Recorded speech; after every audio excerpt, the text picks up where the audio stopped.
आपने अभी तक सुना होगा कि काला जादू किसी के बाल, नाखून या कपड़ों की मदद से हो सकता है। लेकिन आज मैं आपको एक ऐसी घटना के बारे में बताऊंगी जिसे सुनकर आप भी ये सोचेंगे कि क्या काला जादू ऐसे भी हो सकता है।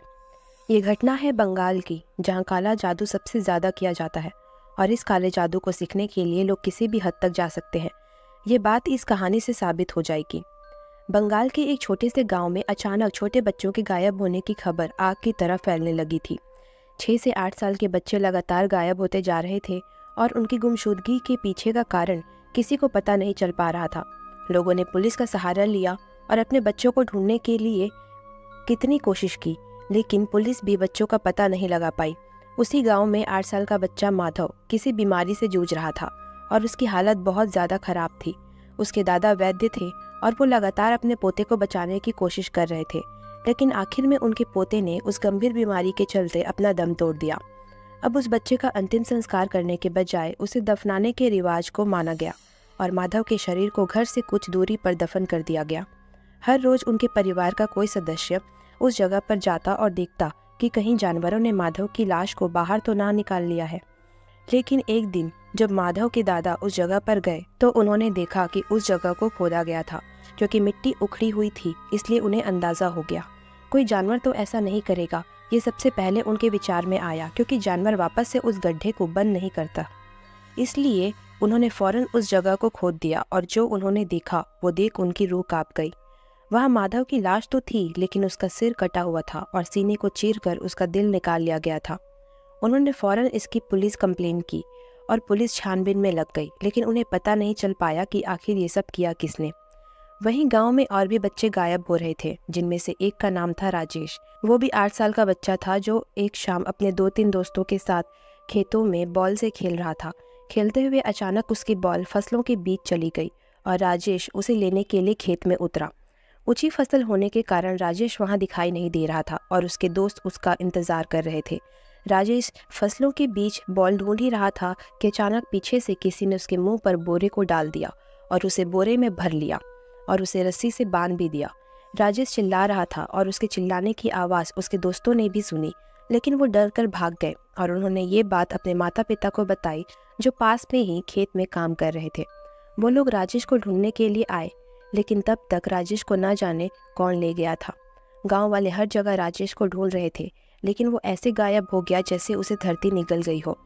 2 दिन बीत गए उसे लापता हुए, लेकिन पुलिस को उसके बारे में कुछ पता नहीं चला। वहीं दूसरी तरफ गांव के बाहर झोपड़ी से कुछ तंत्रों मंत्रों की आवाज़ सुनाई दे रही थी। झोपड़ी के अंदर काले कपड़े पहने हुए एक आदमी हाथ में पुतला पकड़े कुछ मंत्र बोल रहा था। उसी के बगल में एक बोरी पड़ी हुई थी, जिसके अंदर किसी को बांध कर रखा गया था। उसके अंदर से रोने की आवाज़ आ रही थी। इसके अलावा और भी बोरे रखे हुए थे वहाँ, जिसमें से खून बह रहा था। वो आदमी एक तांत्रिक था जो मंत्र बोलते हुए पुतले को मरोड़ रहा था और उसके साथ साथ बोरे में जिसे बांध कर रखा गया था वो दर्द में चीखने लगा। उसी समय फिर उस तांत्रिक ने पुतले का सर चाकू से काट लिया और उसी के साथ बोरे के अंदर से खून बहने लगा। उस तांत्रिक ने पुतले को रख दिया और बोरे में बंधी हुई रस्सी को खोलने लगा। जब उसने बोरे को हटाया तो पता चला कि उसके अंदर राजेश ही था और उसका सर भी पुतले की तरह कट चुका था। तांत्रिक हंसने लगा और बोला, कर ही दिखाया मैंने, सीख लिया मैंने काला जादू। अब बस काले जादू के अनुष्ठान के लिए कुछ और लाशों की ज़रूरत पड़ेगी। ये कहकर उसने राजेश को वापस बोरे में डाला और कोने में फेंक दिया। इस हादसे को 2 हफ्ते जैसे बीत गए। तब तक माधव का छोटा भाई सुनील 6 साल का हो गया था और घर में उसे लेकर सब बहुत ज़्यादा परेशान थे, क्योंकि 6 से 8 साल के बच्चों पर खतरा मंडरा रहा था। इसलिए उन्होंने सुनील को बाहर निकलने से मना कर दिया। सुनील घर पर बैठे हुए छत से ही बाकी बच्चों को खेलते हुए देखा करता था।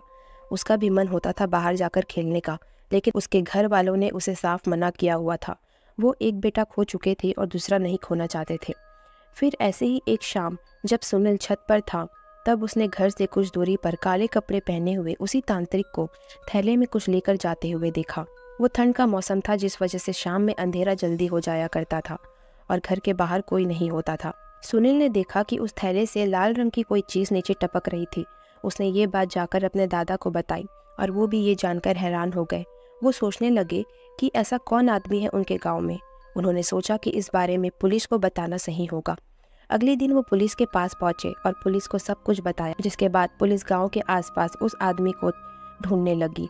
छानबीन के दौरान वो पड़ोस के गांव में गए, जहां के मुखिया से उन्होंने बात की। मुखिया ने जब काले कपड़े पहनने वाले अजीब से आदमी के बारे में सुना तो उसने कहा, ऐसा एक आदमी तो है, तांत्रिक है वो, जो गांव के बाहर एक झोपड़ी में रहता है। उसे 1-2 बार देखा है मैंने आते जाते। उसका पता चलते ही पुलिस उस तांत्रिक की झोपड़पट्टी के पास पहुंच गई। तब वहां वो तांत्रिक नहीं था, लेकिन उसकी झोपड़ी के अंदर से बहुत ही गंदी बदबू आ रही थी। पुलिस अंदर गई और सामने का दृश्य देखकर उनके रोंगटे खड़े हो गए। वहाँ कई सारे सर कटे पुतले पड़े हुए थे और बोरियों में बच्चों की लाशें पड़ी हुई थी, जिनमें से किसी के हाथ नहीं थे तो किसी के सर नहीं थे। वो वही सारे बच्चे थे जो अगवा किए गए थे, लेकिन उन्हें अगवा करने वाला वो तांत्रिक न जाने कहाँ चला गया था। ये बात उस गांव में आग की तरह फैल गई कि तांत्रिक बच्चों को अगवा करके उनकी बलि चढ़ा देता था। आसपास के गांव वाले भी उस तांत्रिक से सतर्क हो गए, लेकिन वो तांत्रिक दोबारा कभी दिखा ही नहीं। उस गांव में फिर कोई बच्चा गायब नहीं हुआ, जिसके चलते पुलिस को समझ आया कि वो चालाक तांत्रिक उस एरिया से भाग चुका है और शायद अब वो किसी और गांव या शहर के बच्चों को शिकार बना सकता है। 1 महीने तक पुलिस उस तांत्रिक तक पहुंचने की कोशिश में लगी रही, लेकिन ना जाने वो कहाँ छिपा बैठा था। अब आप समझ ही गए होंगे कि कोई काले जादू के लिए किस हद तक जा सकता है। न जाने उस तांत्रिक ने और कितने बच्चों की बलि चढ़ाई होगी, और काले जादू से न जाने वो क्या क्या गलत काम करता होगा। उम्मीद है आपको ये कहानी अच्छी लगी होगी। अगर पसंद आई हो तो इस स्टोरी को लाइक करके चैनल को सब्सक्राइब ज़रूर कीजिए।